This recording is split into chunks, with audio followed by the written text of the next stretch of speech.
Jelita lah, jelang 50 tahun. Jelang 50 tahun. Kalau Bang Burhan kan jelita Hampir. juga, Iya. jelita juga, sama-sama Jadi, jelita kita nih. Akhir tahun ini Bu saya sudah Lolita. Lolita. Lolos- Lolita itu lolos lolos 50 tahun. 50 tahun. Insya Allah.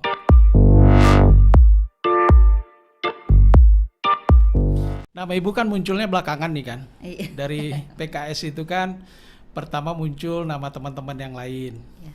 Tiba-tiba muncul nama Bu Suryani dan tiba-tiba langsung ngegas gitu Bu. Itu tiba-tiba semua ya, Ya tiba-tiba semua. calon tiba-tiba. Calon tiba-tiba. Tapi pasangan ini udah confirm Bu ya? Confirm fix secara resmi legal belum. Mm-mm. Tapi Karena secara kita umum menunggu apa SK dari DPP PKS. DPP PKS. Nah Ibu ini sekarang kan anggota DPRD Provinsi Kepulauan Riau. Tuh. Pernah 4 bareng peri- juga kan? Ya? Pernah bareng juga. Oh iya pernah bareng sebentar. 7 Tapi kan bulan. Ibu lebih lama. Saya paling hanya 7 bulan Bu. Lumayan lah, Lumayan. ada CV-nya. Tapi paling tidak Bu pernah juga lah ikut perjalanan. Iya. Perjalanan dinas. Pernah Bu. bareng juga kan? Bareng Pansus. juga. Dalam pansus. Ibu ini kan sudah 4 kali, 4 periode lah. Walaupun periode pertama sedang berjalan. berjalan ya. Periode pertama itu Ibu menggantikan Pak Ria ya. PAW pada saat itu beliau maju di Batam. Wakil wali kota Wakil dan wali jadi. kota dan jadi, dan setelah itu 3 tahun tuh sisanya. 3 tahun sisanya ya. Lumayan juga lah Bu, SPPD kan. Hitunglah. Dan setelah itu Ibu terus menjadi gitu. Periode berikutnya dan sekarang masuk periode 4 walaupun baru setahun lebih kurang. Dan tiba-tiba kebetulan lagi nih mungkin. Tapi bukan kebetulan lah. Kalau di PKS itu kan tak ada kebetulan Bu ya. Sebenarnya mungkin nggak tiba-tiba ya Bang ya. Cuma karena mungkin tradisi selama ini melihat perempuan agak kurang ini ya. Mungkin maksud Kurang saya seksi nggak- lah Saya dalam nggak tahu dunia ya. politik. Kalau nama saya di pencalonan untuk kepala daerah ini, kepala daerah Pilkada Kepri maupun Batam, masuk di 5 besar, bahkan di 3 besar dari yang pemilihan raya di internal kader PKS. Jadi kalau di udah PKS setahun itu yang ada lalu. pemilihan Ada, duluan Bu ya? jadi nggak ada langsung main tunjuk gitu. Jadi setahun sebelumnya, sebelum pilkada itu ada namanya pemilihan raya Sekepri. Jadi dia untuk pilkada kabupaten kota, pilkada Kepri provinsi. Di seluruh Indonesia begitu. Jadi Memang yang itu standar PKS ya? standarnya seperti itu. Jadi yang muncul nama saya tertinggi kalau tidak salah. Itu ada Pak Iskandar Shah, ada Pak Raden Hari, ada Pak Hanapi Ekra. Dan mungkin Bang Burhan bisa bacalah di jejak digital sejak awal diumumkan 4 nama itu. Tuh, sejak awal. Berarti diumumkan Ibu bahwa- ini pemenang dalam pemilihan raya di PKS. Saya kurang tahu jumlahnya ya. Oh, tapi diurut nomor 1. Pokoknya 3 besar masuk gitu. Saya nggak tahu nomor 1 apa nomor, saya nggak nanya-nanya. Dan dalam dalam pemilu kemarin Ibu kan dapat mengantongi lebih kurang 15.000 suara. 16.300. 330 kalau tidak salah. Dan itu kan 5 besar perolehan suara terbesar di Batam. 2 besar di dapil saya. Di dapil Ibu 2 besar. Pak Jumaga yang di atas saya. Yang nomor 1 ya.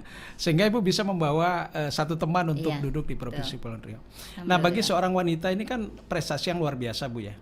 Artinya ada juga mungkin politisi wanita yang meraup suara besar. Tapi kan tentu ada nama suami besar di belakangnya Iya. Ibu. Suami saya besar badannya.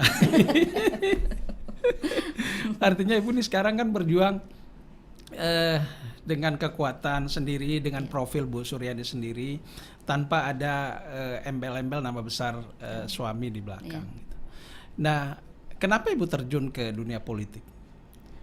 Jadi sebenarnya kalau berbicara kapan saya masuk di PKS, sebelum PKS ada saya sudah di situ. Oh, sudah di Gitu. situ. Bahkan untuk di Batam kami termasuk ya yang ketika PK berdiri ya kami yang Oh ya, sebelumnya namanya Partai Partai Keadilan Bu ya. Keadilan. Jadi 99 setelah reformasi itu saya termasuk di jajaran pengurus PK waktu itu di Batam.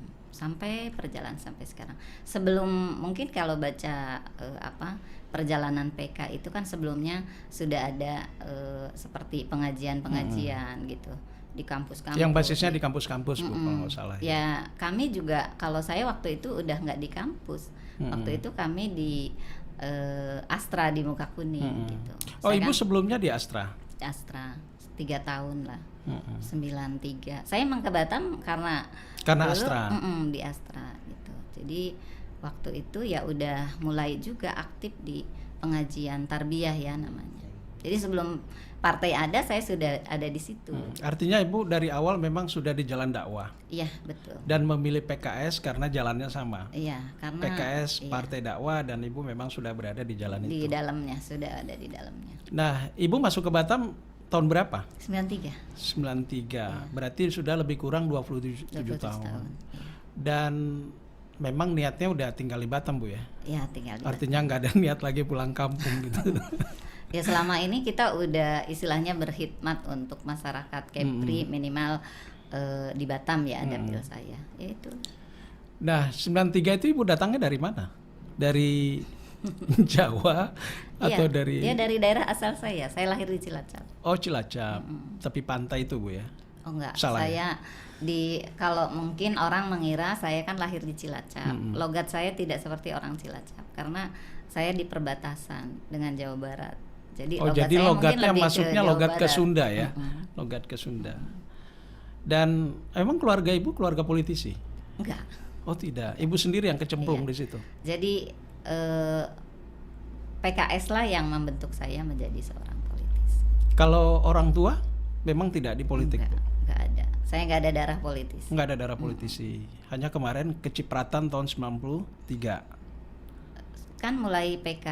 Mulai PK kan mulai dari dakwah dulu ya. Setelah betul. Ya, Ibu melanjutkan ya itu yang perjuangannya. saya syukuri, saya bisa bergabung dengan teman-teman yang istilahnya membawa saya ke ya perubahan lebih baik gitu.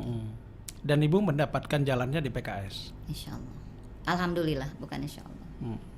Dan perolehan suara itu kan 15.000 itu memang luar biasa Bu. Artinya ada kepercayaan yang besar dari masyarakat untuk Ibu mewakili mereka di DPRD gitu. Nah, bagaimana dengan suami? Tentu ada, kalau biasanya kan di belakang laki-laki hebat ada istri yang hebat gitu kan. Ya. Nah, sekarang kalau di belakang Ibu nih gimana? Ya tentu gitu. Kalau saya tuh berpikirnya ridho suami ya yang paling utama. Jadi apalah artinya seorang istri mau berkarir dimanapun kalau suami nggak ridho kan buat apa? Karena kan sejak awal tadi meniatkan itu semata-mata ya untuk dakwah itu sendiri. Kalau saya ya berpikirnya seperti itu dan di doktrinnya juga seperti itu. Gitu. Sehingga sejak dari awal ya sama-sama di jalan dakwah, suami juga pengurus PKS sejak awal ya sama lah. Tapi suami Ibu bukan caleg kan? Enggak, karena dulu tuh kayak ada pakem suami istri apalagi punya anak kecil dan sebagainya gitu. Jadi jangan sampai kesibukan orang tuanya, anak-anaknya jadi korban lah istilahnya gitu. Sekarang putri Ibu ada berapa? 4. Oh, 4 orang. Yang paling besar? Udah kerja. Oh, sudah kerja. Ibu lahir tahun 73 berarti sekarang 47. umur 47. Udah jelita lah. Jelang 50 tahun. Jelang 50 tahun. Kalau Bang Burhan kan jelita juga. Iya. Jelita juga. Sama-sama jelita kita nih. Akhir tahun ini Bu saya sudah Lolita. Lolita itu lolos 50 tahun. Insya Allah. Nah, sekarang Bu kira-kira apa dorongan mungkin dari keluarga ya yang karena sebelum Ibu menikah kan tentu keluarga menjadi tempat untuk bercerita, apalagi orang tua ya, untuk meminta izin gitu. Pada saat Ibu mungkin bercerita kepada orang tua tentang Ibu mau terjun ke politik, tanggapan mereka gimana Bu? Terjun ke politik sekarang apa dulu? Dulu, awal-awal Ibu kalau terjun. Dulu. Kalau orang tua saya apa yang diyakini saya baik, ikut gitu, silahkan. Itu kan sudah menjadi tanggung jawab suami. Jadi ketika udah menikah kan tanggung jawab pindah dari orang tua ke suami. Ya sudah, itu menurut kalian baik, silahkan. Atau tanggung jawab juga seorang istri sudah ke suami gitu. Jadi kalau orang tua nggak terlalu ini sekali gitu. Karena tanggung jawabnya sudah pindah ke suami Iyalah, Bu ya. Berarti seorang sekarang perempuan kalau udah nikah kan tanggung jawab udah pindah. berarti ridhonya ke suami berarti Oh Bu ya. iya, ridho. Permohonan izinnya ke suami, termasuk kalau mau SPPD keluar kota.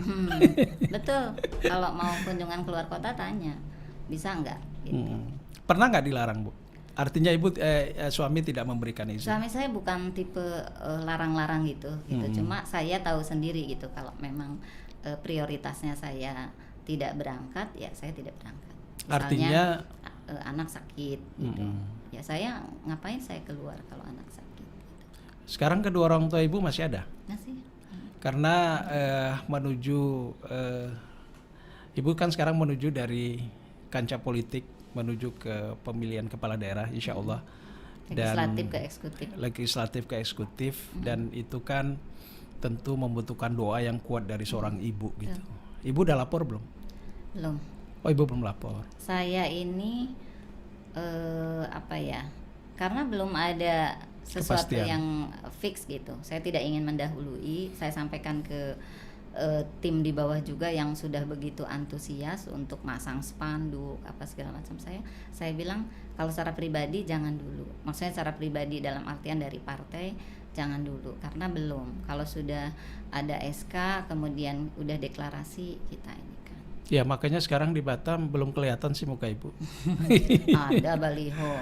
Baliho kan yang besar yang kemarin Bu. Maksudnya yang pasangan sekarang kan Oh belum. iya, dengan Sementara yang pasangan. lain kan sudah pasang. Insya Allah. Artinya akhir bulan ini. amin. Artinya tunggu kepastian Bu ya. Iya. Takutnya berubah karena ada juga baliho orang berubah Bu pasangannya. Karena dinamis ya, politik Iya. itu dinamis. Kita tidak ingin ini ya kalau sudah fix ya kita insya Allah fix. Tapi kan kita tidak tahu, ya, tidak tahu. Nah, bagi seorang Suryani ini yang kita anggaplah salah satu politisi andal dari kalangan perempuan di Kepulauan Riau ya. Karena tak jarang Bu yang bisa bertahan sampai 4 periode kan. Saya aja hanya bisa bertahan 7 bulan Bu. Gak mau sih ikut saya. Dan bagaimana Ibu memandang seorang ibu gitu terhadap perjalanan hidup Ibu? Saya sendiri Ya. ya. Jadi karena saya memahaminya ya dalam Islam itu seorang perempuan itu kan punya tugas dua ya. Maksudnya perannya ya, perannya itu dua.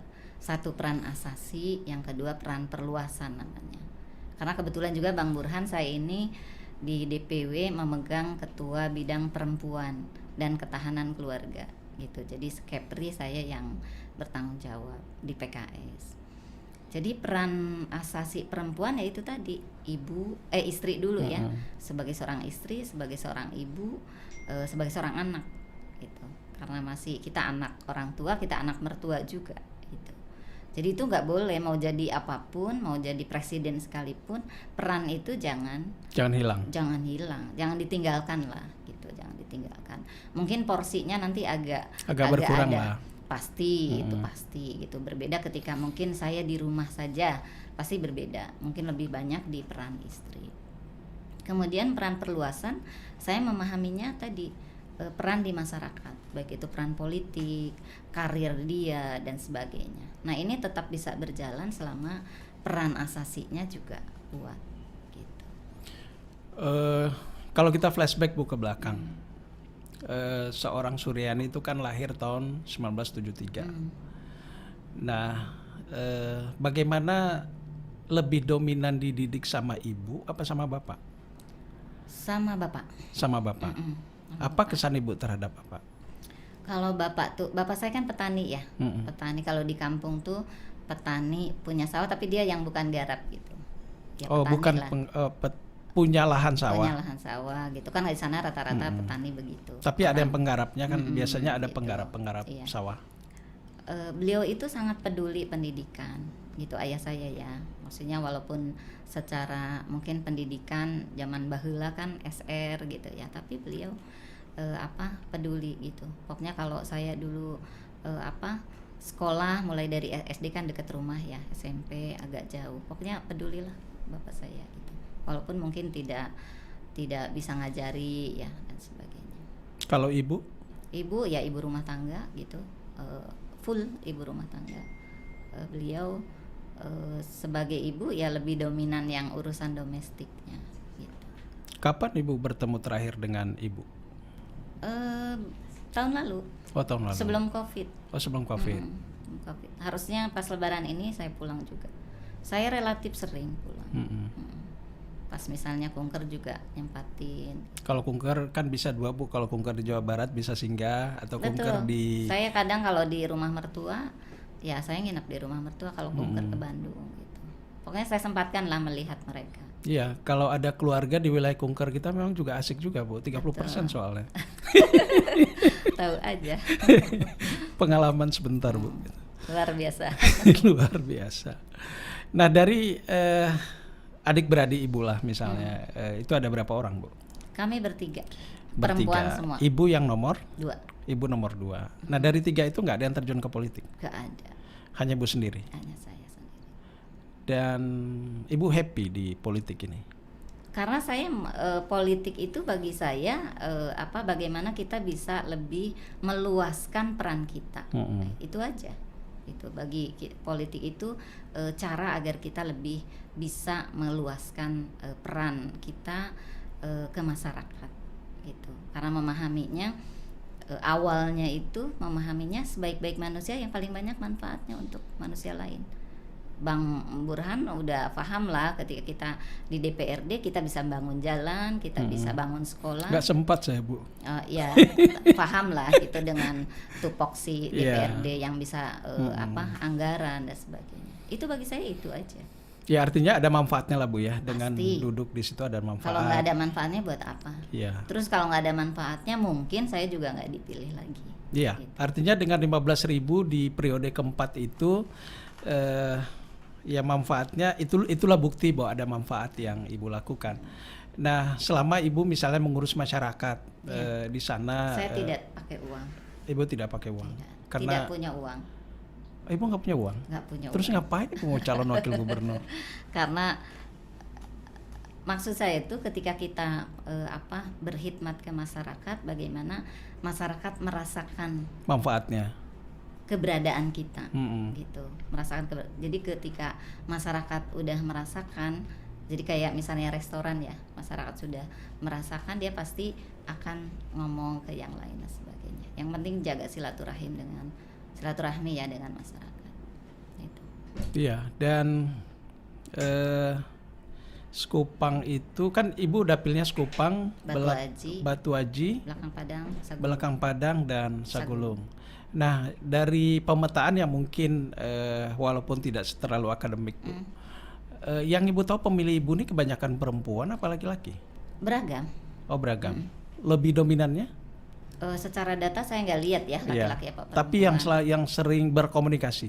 Laki perempuan. Laki perempuan. Saya biasa. Kalau perempuan mungkin saya di jalur kader PKS gitu ya, yang biasa ke taklim memang perempuan gitu. Apalagi saya ketua bidang perempuan. Tapi kalau dengan tokoh-tokoh masyarakat saya biasa ngopi dengan bapak-bapak gitu sampai malam bahkan. Ibu suka kopi juga? Ya maksudnya namanya kopi walaupun isinya jus gitu kan. Ya kan, masa ngopi kan yang biasa itu ngopi bareng. Iya ngopi ya kan? bareng. Walaupun isinya teh Bu ya. Jus atau teh. Iya, gitu. Tetap aja namanya ngopi bareng. Sama juga dengan Ibu telur mata sapi. Iya. Ya, yang punya ayam yang terkenal sapinya. Betul. Sering saya gitu. Ibu sering ngopi gitu ya? Tapi isinya jus. Isinya jus. Nah sekarang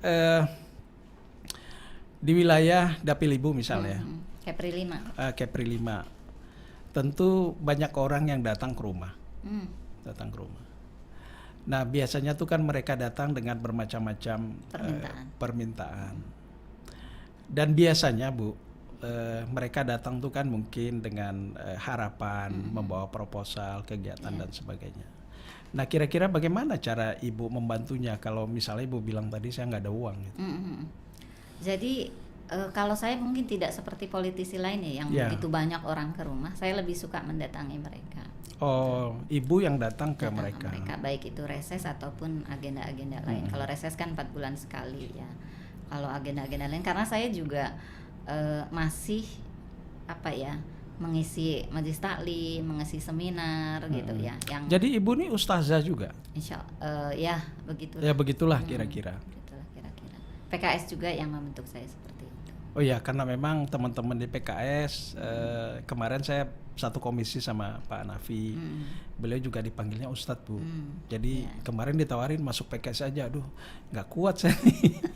Apanya nggak kuat? Nggak kuat jadi Ustadznya itu Bu. Enggak lah, di PKS tuh bukan Ustadz, cuma mungkin panggilannya. Oh panggilan. Kan guru gitu Ustadz. Tapi di PKS beragam kok. Iya, karena di PKS itu Bu pada saat ada yang pakai anting juga. Oh ada juga yang pakai anting. Ya, tapi yang ngerokok ada juga. Ada juga. Apalagi di Jawa Timur kan yang basis. Ya pabrik pabrik rokok soal. Kalau nggak ngerokok malah nggak dipilih orang Bu. Ya jadi beragam lah. PKS kan di ADART-nya juga warga negara Indonesia. Oh iya. Warga negara Indonesia. Karena orang juga melihat nggak disebut Muslim. Maksudnya yang bisa jadi anggota PKS. Iya, tapi terframing itu kan PKS itu adalah partai Islam dan partai dakwah. Itu betul. Yang terframing oleh publik gitu. Nah buktinya di Papua ketua ini DPD-nya yang Papua yang memang di situ mayoritasnya hampir 100% memang Kristen, ketua DPD-nya Kristen. Gitu.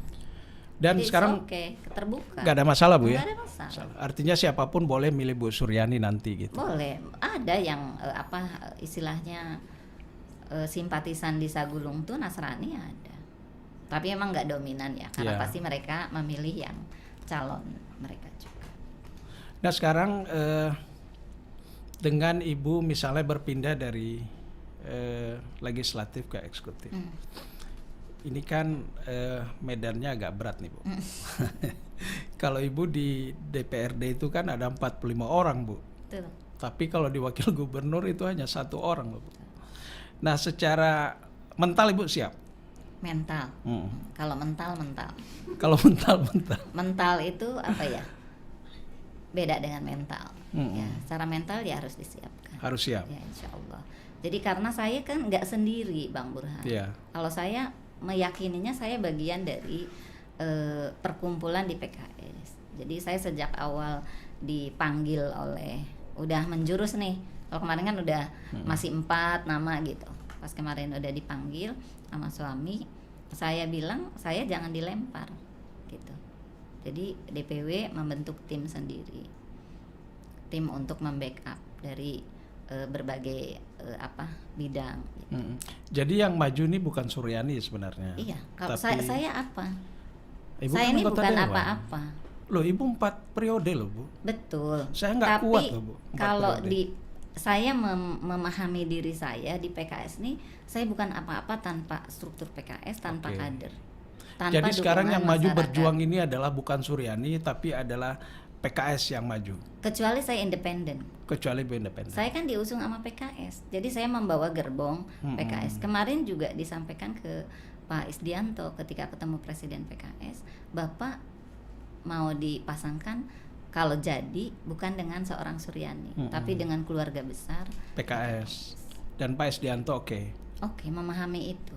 Udah jelasin sama Presiden PKS. Ya karena kemarin Bu kita sempat ngobrol-ngobrol karena Ibu mungkin di wilayah Sekupang mungkin Bu Suryani orang kenal lah Bu ya. Tapi di luar Batam mungkin di luar kalangan PKS belum dikenal. Nah artinya kan seorang calon tuh harus dikenal. Tuh. Artinya makanya sekarang saya ngundang Ibu nih untuk ngobrol-ngobrol. Biar dikenal ya? Ya dikenal karena kita butuh pemimpin yang baik Bu. Karena kalau pemimpinnya tidak baik, masyarakat juga yang kena persoalan. Artinya dengan modal Ibu sudah menjadi anggota legislatif gitu ya. Kebalik enggak sih? Maksudnya pemimpin baik, masyarakat baik. Apa masyarakat yang melahirkan pemimpin yang baik? Karena masyarakat tuh banyak Bu. Makanya sekarang kita coba dulu yang dari dikit nih. Karena kan dikit itu paling 3 calon Bu ya. Kalau 3 calon tuh insya Allah baik Bu. Kebijakannya akan 4 ya? Belum. Belum tahu Bu. Yang pasti yang keempat tuh bukan saya Bu. Jadi kami punya kewajiban nih menyampaikan kepada publik, masyarakat Kepri bahwa Bu Suryani ini calon wakil gubernur berpasangan dengan Pak Isdianto. Jadi inilah beliau gitu dengan suara Ibu lembut soalnya. Tapi dengan 4 periode itu kerjanya mungkin. Saya garang loh. Ibu garang. Ya? Menurut siapa Bu? Menurut saya. Menurut saya.